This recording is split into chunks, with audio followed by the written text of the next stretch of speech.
Alors, nous avons énormément de questions des spectateurs, auditeurs. Marie demande quel lien existe entre la conjonction Mars-nœud Nord lors des derniers événements. Donc, je suppose les événements du mois de novembre.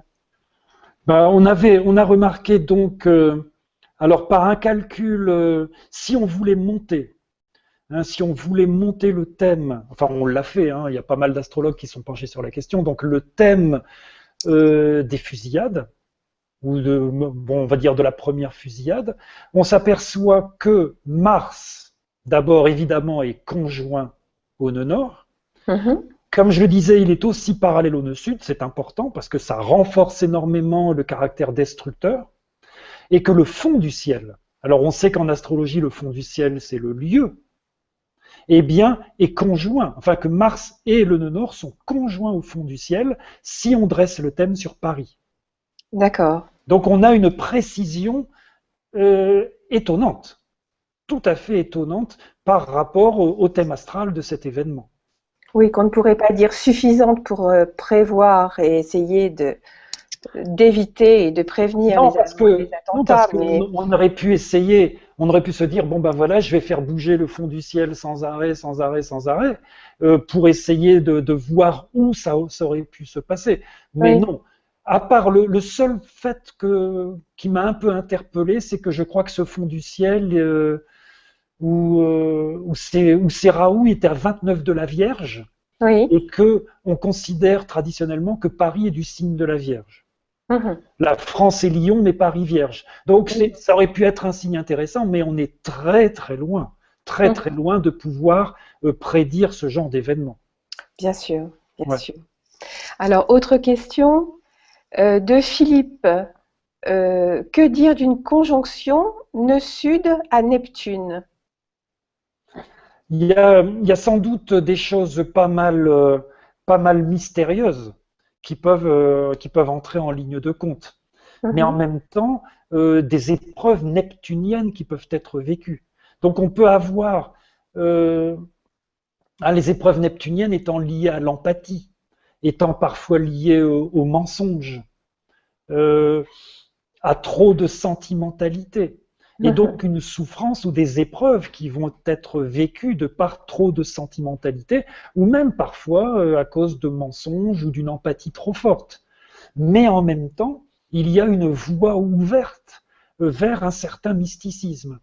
Mhm. Cependant, comme on sait que Ketu doit être purifié, afin de ne plus donner de poison, mais le nectar d'immortalité, et Oui. que Neptune doit aussi être purifié. Mhm. Hein, Neptune, c'est l'astre le plus difficile à manier quelque part. Mhm. Eh bien, voilà, il y a un véritable travail qui doit être fait, un travail de connaissance de soi et ainsi de suite, pour arriver à des résultats positifs, favorables. D'accord.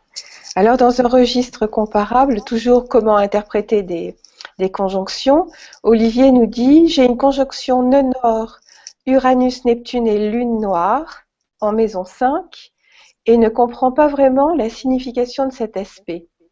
Pouvez-vous m'éclairer? Donc, le nœud sud avec Uranus-Neptune. Nœud Nœud nord, nord. Uranus, Neptune, Lune, Lune noire Oui. Bon, en 5.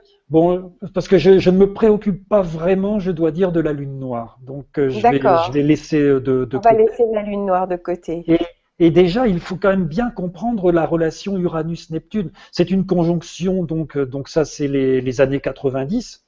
C'est une Mhm. conjonction tout à fait intéressante, mais qui crée une sorte de double nature, parce que Uranus va vers l'individualisation et Neptune va vers la collectivité et les influences et les opinions collectives.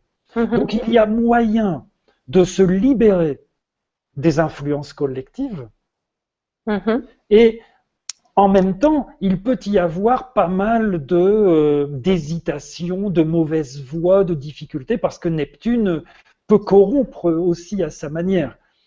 Mhm.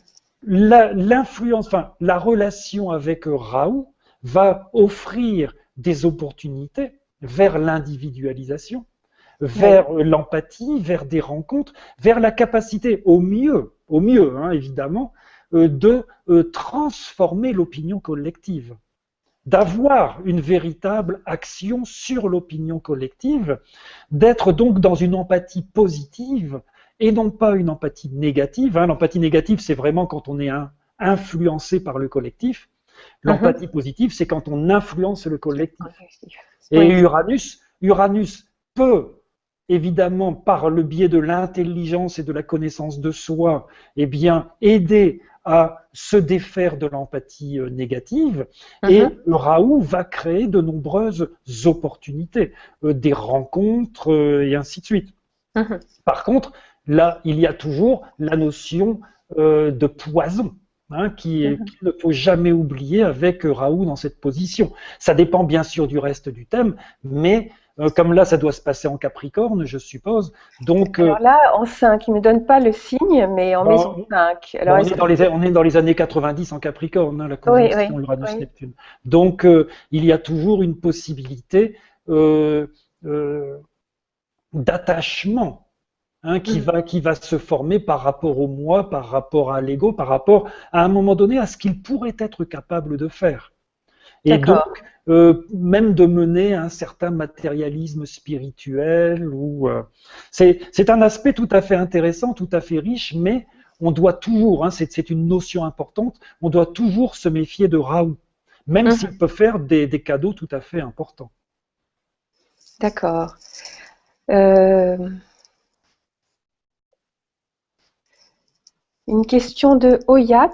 Bonjour Bernard, les nœuds cette année en Vierge et Poisson, Jupiter, Mercure en opposition conjoint aux nœuds, qu'en pensez-vous? Disons, j'ai écrit un petit article sur mon blog là qui s'appelle quand Jupiter chevauche le dragon, parce que c'est une longue période, nous sommes rentrés dedans, hein, dans cette relation qui va durer jusqu'au mois de juillet, je crois, hein, de la conjonction de Jupiter au nœud lunaire nord. Et donc, j'avais remarqué d'ailleurs, puisque ça se passe en Vierge, c'était remarquable que la conjonction commençait avec l'ouverture de la COP 21, donc avec peut-être des promesses au niveau de l'écologie, au niveau de l'ordre. Ce qui est important, d'ailleurs, la Vierge, c'est le signe de Mercure. La Vierge et Mercure est lié à l'ordre. Et il est intéressant aussi avec les nœuds lunaires, donc, de se dire, c'est une vision, hein, que les nœuds lunaires sont le désordre, c'est-à-dire un élément chaotique qui intervient dans l'ordre cosmique, hein, cosmos voulant dire monde ordonné. Jupiter, qui est l'astre qui favorise, qui est lié quand même à la philosophie, à la spiritualité, qui est lié au sens de la justice, lié à Raoult, pourrait apporter de belles avancées, en tout cas au niveau de l'écologie, peut-être, on peut l'espérer, au niveau de la paix, tout simplement. Par contre, on ne doit pas oublier que que Jupiter amplifie tout ce qu'il touche. Donc, qu'il peut amplifier aussi le côté négatif de Raoult malgré tout. Et Raoult est lié à toutes les connexions un peu secrètes, à des manipulations, à des mensonges. Et donc, encore une fois, à toute la jouissance matérielle. Et on sait que l'avidité pour la jouissance matérielle est une des choses qui est en train de détruire la planète. Ce qui fait que je trouve que dans cette conjonction Jupiter-Raoult, on est un peu en face du libre arbitre concernant l'ensemble de l'humanité. Que fait-on? Est-ce que nous changeons nos habitudes? Est-ce que nous cessons de vouloir absolument jouir de tout sans arrêt? Ou est-ce que nous continuons à aller droit dans le mur? Il y a quand même ce lien important, il me semble, dans Jupiter-Raoult. Oui. Oui. Je vais peut-être faire une petite conclusion qui ne sera pas à la fin de cette émission, parce qu'il y a encore pas mal de questions auxquelles répondre. Mais si j'ai bien compris, et vous intervenez si j'ai compris de travers, si j'ai bien compris, Raoult et Ketou sont à la fois, non pas ambivalents, mais doubles, proposent, soulignent et Raoult dans le sens jupitérien et Ketou dans un sens plus saturnien, une avidité, l'une tournée vers la matière, l'autre tournée vers la spiritualité et le détachement, le dépouillement. Mais il n'y a pas que des aspects négatifs et privatifs dans Raoult comme dans Ketou. Il faut arriver à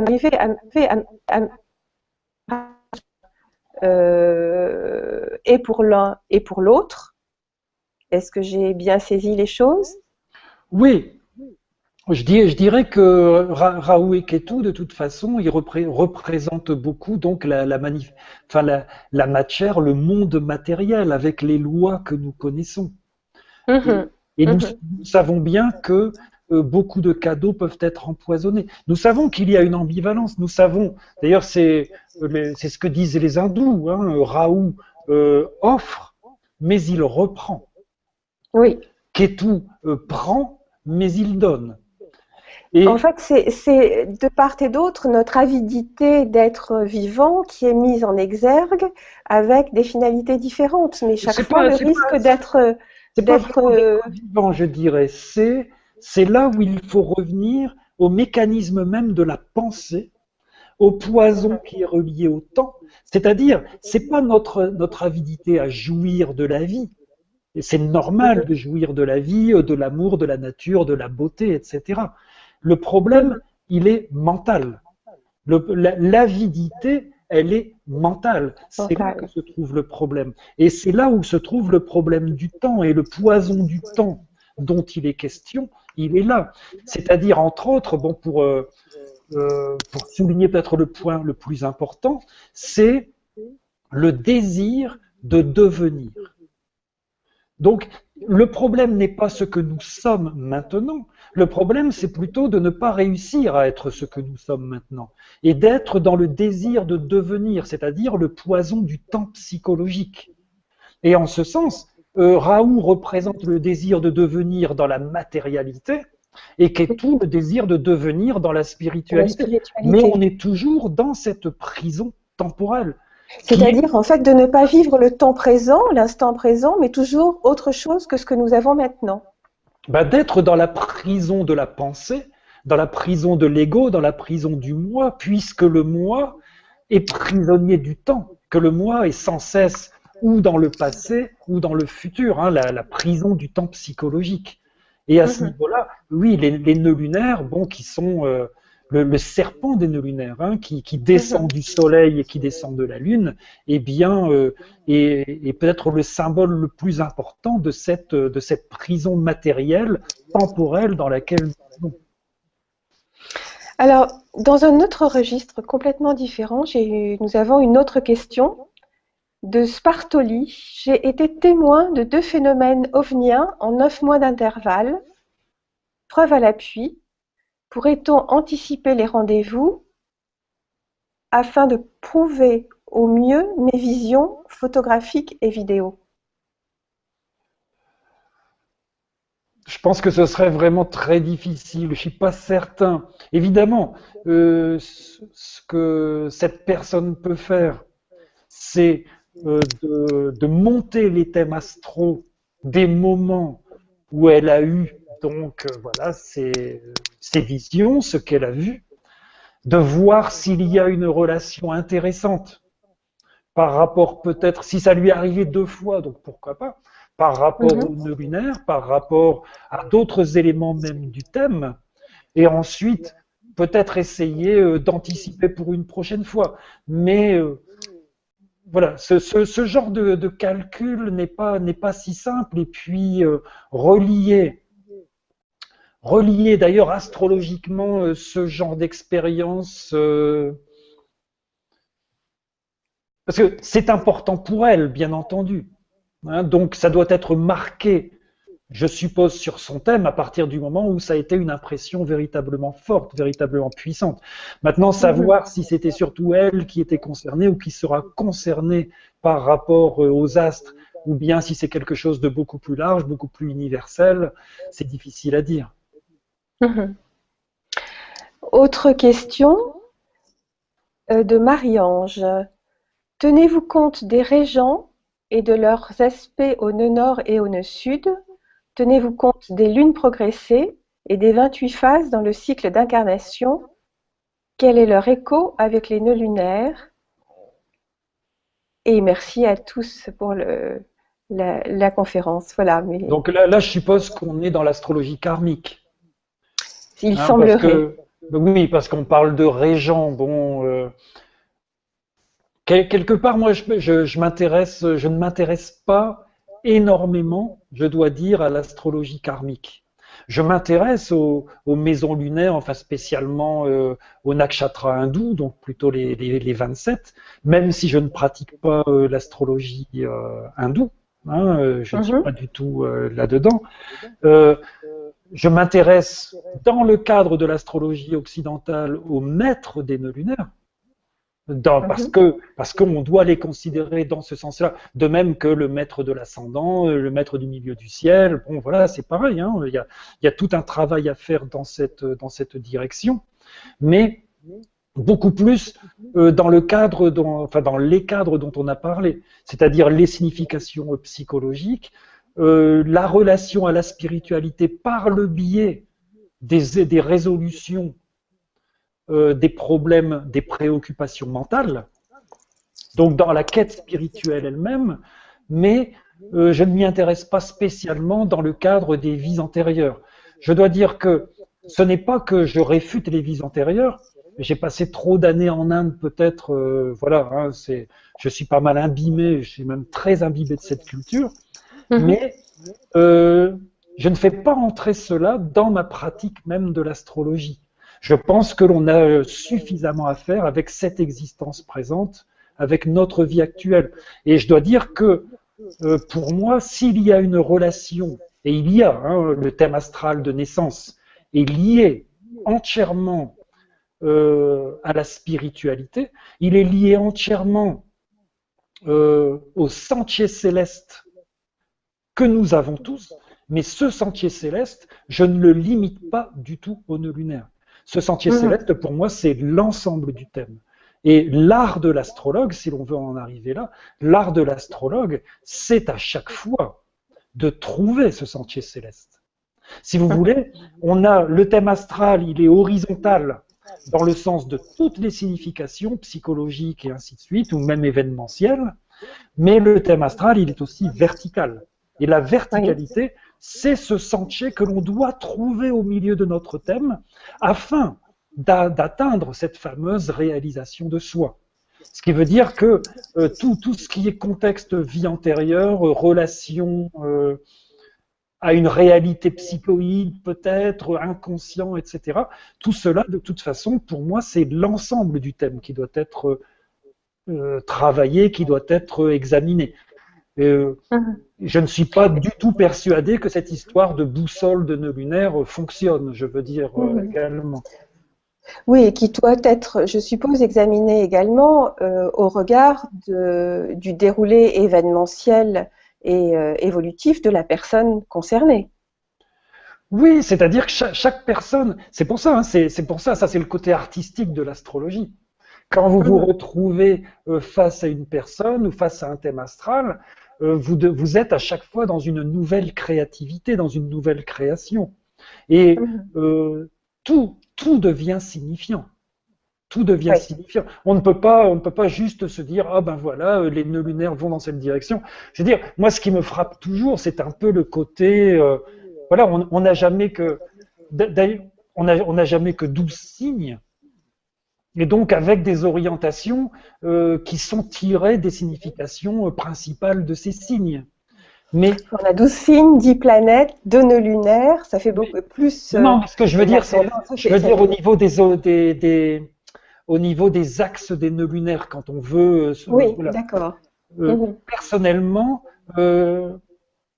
je ne suis pas du tout convaincu que ce soit intéressant de les étudier zodiacalement, en relation avec les signes. Je pense que c'est surtout la géométrie. Donc les conjonctions, les parallèles de déclinaison, parfois les carrés trigones sont aussi très signifiants. Et je pense que c'est par là qu'on arrive à vraiment tirer leur essence ou leur quintessence. Que par contre, moi j'ai j'ai le nœud lunaire sud en Cancer.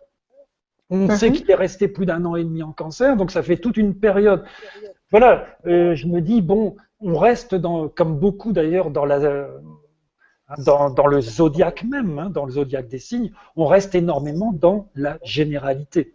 Or, ce qui nous intéresse, si l'on veut vraiment travailler sur une personne, sur sa psychologie, sur les événements de sa vie et sur sa spiritualité, il faut qu'on aille dans le précis, dans ce qui ne concerne que cette personne, hein, qui vraiment la définit totalement. Donc, il n'y a pas énormément, il me semble, d'intérêt dans cette relation zodiacale. Que par contre, si on a telle personne avec Raoult sur un angle, ou conjoint à une planète, ou voilà, là tout de suite on a des informations extrêmement importantes, extrêmement précises. Oui, absolument. Je retrouve ma question. Lune Soleil demande, Bernard, avez-vous les nœuds lunaires en valorisation dans votre carte du ciel pour faire cette conférence sur les nœuds lunaires? Merci. Bonjour Lune Soleil. Oui, j'ai les nœuds lunaires très valorisés dans mon thème, vu que j'ai le nœud sud conjoint à Uranus et conjoint à l'ascendant. Donc, et avec d'autres particularités, je ne vais pas entrer dans les détails, mais oui, j'ai les nœuds lunaires extrêmement valorisés dans mon thème. D'accord. Une question de Laetitia à qui on a répondu partiellement tout à l'heure. Doit-on prendre en compte les nœuds lunaires en tropical ou en sidéral? Ça dépend du système qu'on utilise. Moi, personnellement, donc je ne les utilise qu'en tropical. Mais j'en tire exactement, j'en tire tous les bénéfices, enfin je crois. D'autant que, comme je le disais, que malgré tout, en ce qui concerne les nœuds lunaires, je ne m'intéresse pas spécialement à leur position zodiacale.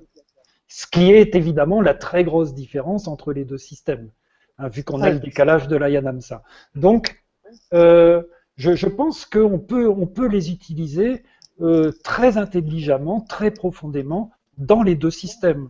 Et qu'ensuite, voilà, hein, on en parlait tout à l'heure, personnellement, je ne suis pas sectaire, je pense que j'ai vu des astrologues hindous, j'en ai rencontré beaucoup en Inde, évidemment, voilà, qui étaient de très bons et de très grands astrologues. C'est une histoire peut-être même d'affinité, hein, selon le système, si vous vous sentez plus à l'aise à étudier les nœuds lunaires dans tel ou tel système, voilà, il faut choisir le système qui vous convient le mieux. Voilà. Oui. Autre question de Lune Soleil encore, au sujet de la synchronicité, Jupiter, Zeus dans la mythologie, le dieu des dieux, en conjonction à Raoult au nœud nord au moment de cette conférence sur les nœuds lunaires. Oui, je me suis posé la question à un moment donné. D'ailleurs, je me suis dit, lorsqu'il a été question de faire cette conférence, je m'étais dit, tiens, c'est intéressant parce que justement, on a Jupiter qui est avec Raoult. Et peut-être, bon, là je fais preuve, voilà, c'est l'amplification jupitérienne, mais je me suis dit, peut-être que ce sera intéressant pour jeter plus de lumière sur la signification des nœuds. Et je travaille toujours beaucoup en ce moment sur les nœuds lunaires, et c'est vrai que j'ai régulièrement des sortes d'éclaircissements, des sortes de mini-illuminations. Et je ferai juste une petite remarque, Jupiter, c'est pas le dieu des dieux, c'est le roi des dieux. C'est pas tout à fait pareil. Je pense à ça parce que justement, quand on parle de Vishnu ou de Shiva, ce sont les dieux des dieux. La figure jupitérienne classique chez les hindous, c'est Indra, même si Jupiter, c'est encore quelqu'un d'autre. Hein. Chez eux, tout est beaucoup plus compliqué de ce côté-là. Mais le dieu des dieux, c'est autre chose. Le dieu des dieux, c'est l'être suprême. Hein. Donc, c'est Shiva, c'est Vishnu. Et Zeus, donc, enfin, je sais pas, c'est un peu autre chose, il me semble. Mhm. Alors, une question encore de Karima. J'aimerais savoir si on peut connaître le nœud lunaire de la ville dans laquelle on réside. En ce qui la concerne, c'est Dijon. Mm. Et si cela a un impact sur son signe astral, qui pour elle est Scorpion. C'est-à-dire que au niveau des villes, le seul moyen de connaître vraiment, pour être certain, il faudrait connaître la date exacte de la fondation de la ville. Si Mhm. on est certain de la date de la fondation de la ville, bon, on aura tous les éléments nécessaires pour faire le thème astral de la ville. Oui, Sinon, c'est pas si simple. Sinon, c'est pas si évident. c'est vrai.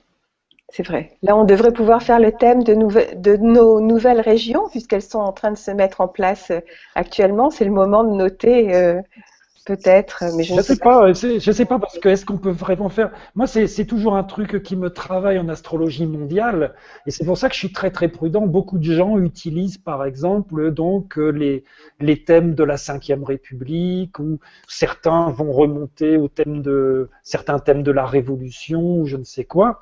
Mais je ne suis pas certain que ça fonctionne. Non. Je fais une grosse différence d'ailleurs. Est-ce que le thème d'un gouvernement peut remplacer le thème d'une nation? Je veux dire, j'ai pas mal travaillé sur le fait que, bon, que le fait que la France soit Lion-Verseau.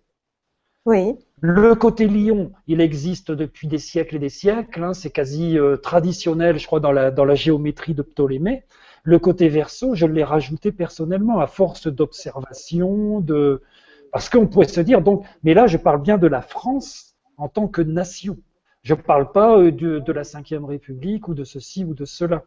Et j'ai remarqué, Et à juste ce une toute moment-là, petite. la France. Oui, pardon.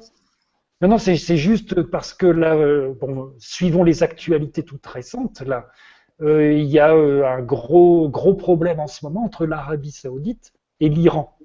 Oui. Bon, l'Arabie Saoudite, qui est le cœur même au départ de l'islam, est sagittaire. Ça, depuis normalement. Et l'Iran, c'est-à-dire la Perse, est taureau. Mhm. Mhm. Saturne est en Sagittaire et Vénus, maître du taureau, est rentrée il y a quelques jours en Sagittaire. Mhm. Est en train en ce moment de courir après Vénus. Et j'ai trouvé que là, on avait vraiment une analogie qui fonctionnait très bien. Maintenant, je suis Mhm. incapable d'aller plus loin parce que Oui. il faudrait faire des recherches beaucoup plus poussées et ainsi de suite. Mais j'ai trouvé que ce type d'analogie fonctionne bien. Et je suis pas Oui, sûr là, que voilà qu'on puisse la trouver c'est une étude autrement. des correspondances à un moment donné, mais bon, remonter aux sources dans la mesure où on ne connaît pas quel a été l'instant de la source, Oui. c'est difficile. C'est très très difficile. C'est pour ça que c'est intéressant. Là, j'avais étudié là, sur mon blog, là, j'ai mis l'étude du thème astral de Bagdad parce Oui. qu'on a la date même de la fondation de Bagdad, parce que cette date a été choisie par des astrologues. Donc c'est Mhm. tout à fait intéressant là d'étudier le thème astral de Bagdad quand on sait tout ce que cette ville a pu vivre. Mais Mhm. sinon, voilà, là on a vraiment un cas particulier. On a la date exacte de la fondation. Oui, oui. Autre question de Lune Soleil qui aimerait savoir, lorsque le maître de Ketu, nœud sud, se trouve en conjonction à Raoult, nœud nord, en bon ou en mauvais aspect aux planètes, qu'est-ce qui se passe? Le maître du nœud sud en conjonction avec le nœud nord, ça, ça, ça dépend parce que là, effectivement, ça dépend du maître, ça dépend, il y a des tas de figures possibles et différentes. Et ça dépend si, bon, si on va dire que par exemple, on a un nœud sud qui serait en Capricorne, pourquoi pas, et puis Saturne qui serait conjoint au nœud nord, donc dans ce type de figure, je suppose. Mhm. Bon, on va voir toute cette action saturnienne qui va Mhm. être augmentée par Raoult et qui va nécessiter du côté du nœud sud une réaction, puisqu'on sait que le nœud sud a une tendance au détachement et que Saturne a une tendance à la renonciation. Donc il va y Oui. avoir, par rapport à Raoult, qui va réclamer des jouissances et ainsi de suite, une orientation saturnienne, une orientation donc vers Ketu qui va être plus prononcée. Mais je pense que à chaque voilà, il faut étudier ces cas-là, planète par planète, Planète. conjonction par conjonction, et ainsi de suite, quoi. Mais c'est Alors, je intéressant. vais... Oui, oui. Alors, dans le même registre, mais intéressant parce que la question induit une autre dimension de Francisca, qui demande si Raoult est par exemple parallèle à Vénus et entraîne une avidité. Attendez, est-ce que j'ai bien lu? Si Raoult est par exemple parallèle à Vénus et entraîne une avidité, mais insatisfaction, comment faire pour calmer le jeu? Alors Ben là, là, on bon, a la dimension psychologique et mais là, la question, c'est bien parallèle. parallèle à Vénus. Bon, parce Oui. que le principe du parallèle veut que Raoult et Ketu sont toujours entre deux en parallèle de déclinaison. C'est-à-dire, techniquement parlant, ils sont en contre-parallèle. Si Raoult a une déclinaison nord, Ketu a la même déclinaison sud. Mhm. Ce qui veut dire que si Vénus est au parallèle de Raoult, elle est obligatoirement au parallèle de Ketu également.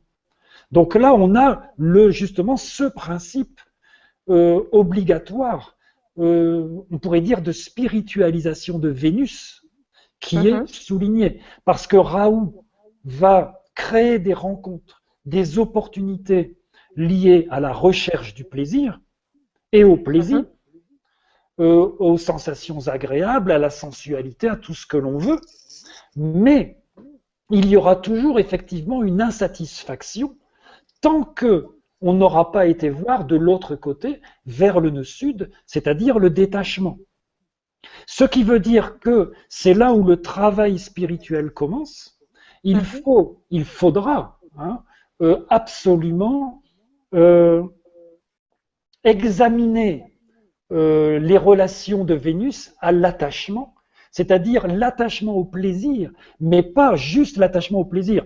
Comme je le disais tout à l'heure, l'attachement à la recherche du plaisir, la Mhm. relation à la recherche du plaisir. C'est-à-dire que même si l'on sait que l'attachement est négatif, nocif, défavorable, eh bien, on ne peut pas décider de se détacher. On ne peut pas dire du jour au lendemain, ah ben je me détache et tout va bien. Pour que nous On puissions peut nous détacher. chercher à le faire sans décider. Non, non, mais ce On que peut je veux dire, aspirer à le faire. c'est que pour se détacher, il faut comprendre tous les tenants et aboutissants de l'attachement.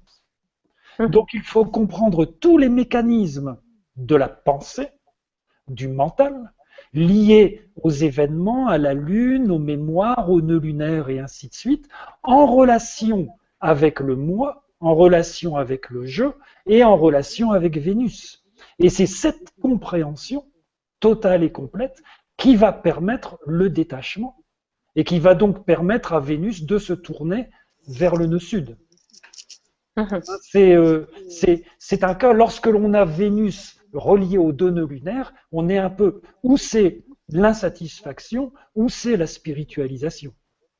C'est obligatoire. Et pour se sortir de l'insatisfaction, on est obligé d'en passer par la spiritualisation. C'est d'ailleurs le but même, c'est pour ça, encore une fois, les nœuds lunaires de l'événementiel au spirituel.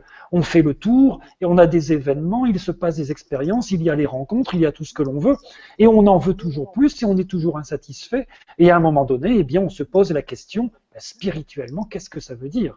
Qu'est-ce que je peux vraiment faire? Et là, on commence à comprendre tous les mécanismes et on obtient évidemment une Vénus spiritualisée, enfin, avec de la chance ou avec du travail. On change de registre en tout cas. On essaye de changer de registre. Voilà. Voilà, c'est ça. Laetitia pose encore une petite question. Un honneur conjoint à l'ascendant. Qu'est-ce que cela veut dire? Eh bien, c'est comme l'ascendant représente beaucoup l'incarnation en soi, c'est-à-dire le moi, c'est-à-dire son comportement. Il faut bien Mhm. voir ce que signifie l'ascendant. Le soleil qui est vraiment la maison dans laquelle on habite, la lune qui est vraiment l'intérieur de la maison, avec toute l'atmosphère et les préoccupations, et l'ascendant qui est l'occupant ou l'occupante de la maison, donc le moi, mais aussi le comportement. Ce qui veut dire qu'avec Raoult à l'ascendant, le moi est souvent touché évidemment par des soifs d'expérience et de jouissance. Il est touché par des anxiétés, par des colères et par l'insatisfaction, obligatoirement. Mais en même temps, il doit petit à petit s'expérimenter. C'est vraiment un moi qui grandit, un moi qui grossit et un moi qui apprend à se connaître par un certain nombre et même souvent par pas mal d'expériences. Et il va y avoir des opportunités, des rencontres intéressantes, des synchronicités parfois, etc., qui vont faire que ce moi va grandir, va grossir, mais jusqu'à ce qu'il arrive au point où d'un seul coup, il va réaliser qu'il n'est jamais qu'une espèce d'agrégat d'expérience et puis de pensée cristallisée et ainsi de suite. C'est une position qui est riche, qui est intéressante et qui nécessite forcément du travail parce que il y a une certaine insatisfaction obligatoire à la clé. On n'est pas forcément, voilà, il est dur de se satisfaire de soi-même. Autre question concernant aussi les aspects au nœud nord, encore une fois. Un nœud nord, c'est Maya qui pose la question. Que pouvez-vous dire d'un nœud nord conjoint Saturne, carré Neptune et sextile Uranus? Je dirais déjà le nœud nord conjoint à Saturne, c'est pas toujours facile parce que comme Raoult va dans un sens, dans une recherche de jouissance, et que Saturne se spiritualise dans la renonciation, c'est toujours un peu ambigu. En plus, au niveau événementiel, on peut avoir certains problèmes. On peut avoir, entre autres, des secrets de famille, des choses... Parce que Raoult est très lié aux secrets, aux cachets, aux manœuvres souterraines. Donc, on peut avoir des choses un peu étranges. Et comme il y a le carré à Neptune, il y a la sensation d'être séparé. Et donc une douleur d'être séparé. Et donc une recherche d'expérience ou de rencontre afin d'oublier cette douleur d'être séparé. Parce qu'il y a Neptune est toujours lié à la souffrance avant d'être, on va dire, plus ou moins compris. Donc il y a cette sensation d'être séparé, c'est ce désir d'être non séparé par des expériences, mais qui peuvent poser des problèmes parce que Saturne, malgré tout, va dans une autre direction. Avec aussi de possibles, donc familialement, c'est pas toujours simple, bien sûr. Et le sextile à Uranus, eh bien, c'est l'outil, c'est l'aide. Le sextile à Uranus, c'est l'intelligence qui permet de comprendre ces choses et d'ordonner l'esprit, de mettre les choses en place, de voir l'impact de peut-être certains secrets qui fait que l'on se sente séparé. Bon, c'est une des interprétations possibles, et donc de comprendre encore une fois les mécanismes de l'esprit afin de se séparer, afin de se débarrasser de cette souffrance et d'avancer à un stade plus intéressant, quoi. C'est un aspect qui n'est pas si simple, mais le sextile à Uranus, voilà. Aide. Il aide d'autant plus que Uranus au sextile de Saturne aide très très souvent à développer une philosophie personnelle profonde. Et ça veut dire que Uranus est aussi au trigone de Ketu et que donc il y a une possibilité de comprendre profondément les choses, d'avoir même certains talents pour la psychologie et ainsi de suite. D'accord. Eh bien, merci Bernard, merci beaucoup pour tout cet échange, pour toutes ces connaissances partagées.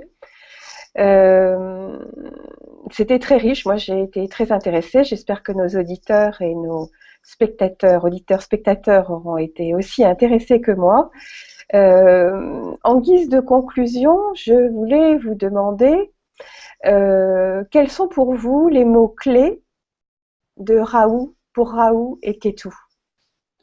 Les mots-clés. Je dirais que, bon, Raoult, on en a beaucoup parlé, bien sûr. Il y a une relation d'avidité et une relation de matérialisme. C'est normal parce que c'est beaucoup d'expériences que nous cherchons à mener. Voilà. Bon, c'était un peu une indication des expériences. Et donc, puisqu'il y a un peu avidité, puisqu'il y a matérialisme, il y a attachement, il y a colère, il y a anxiété, et on va dire surtout insatisfaction. Et c'est vrai que pour les deux nœuds, il faut quand même, les deux nœuds au niveau des nœuds des mots-clés, on doit parler à la fois d'événementiel, on doit parler de désordre, et donc évidemment de recherche de l'ordre. Et puis, je pense que pour le nœud sud, il y a un côté, on a peut-être moins développé, mais il y a un côté, dont on peut dire donc d'avidité spirituelle. Il y a aussi le côté, il y a des craintes parfois inexpliquées, des peurs, des craintes qui peuvent être profondes. Il y a des épreuves, il y a l'austérité, la compulsion, et aussi le détachement, donc, et en définitive, au bout du compte, l'illumination. C'est un peu, voilà, sont un peu un résumé des thèmes principaux. Et je voudrais rajouter que pour les deux nœuds lunaires, bon, évidemment, ce sont des habitudes que j'ai développées, mais j'en ai fait un petit chapitre dans mon bouquin. Je veux dire, les nœuds lunaires, ce sont les nœuds de la pensée. Donc, justement, donc liés souvent à des événements, à des mémoires, et ainsi de suite. Oui, je trouve ça très intéressant, cette approche que vous avez faite entre la pensée et les nœuds lunaires. Le rôle de la pensée, en fait, dans notre déroulé de vie, dans notre recherche d'évolution, dans notre recherche d'équilibre, de mieux-être et de compréhension. Disons que je dois dire que, voilà, là c'est parce qu'on a parlé des nœuds lunaires, mais le livre que je viens d'écrire, donc, ne parle pas uniquement des nœuds lunaires, c'est l'astrologie et la mécanique de la pensée. Et je vous l'avais peut-être dit, je ne sais pas, moi je suis extrêmement influencé par Krishnamurti. L'essentiel du travail de Krishnamurti, c'est la compréhension de la pensée. J'ai commencé l'astrologie et l'étude de Krishnamurti en même temps. Et depuis toujours, donc ça fait 35 ans que ça dure, je lis les deux. Je relis complètement les deux. Je pense que la spiritualité ne peut s'acquérir que dans la compréhension des mécanismes mentaux. Et je pense que l'astrologie est un outil particulièrement privilégié pour comprendre tous les mécanismes du mental. Voilà. Et dans cette vision particulière, évidemment, eh bien, les nœuds lunaires ont leur importance, sont particulièrement présents. Eh bien, merci beaucoup pour cet exposé tout à fait clair et détaillé. Merci Bernard et merci à nos amis de Baglis Télé et de Salamandre Télé. Au revoir. Au revoir.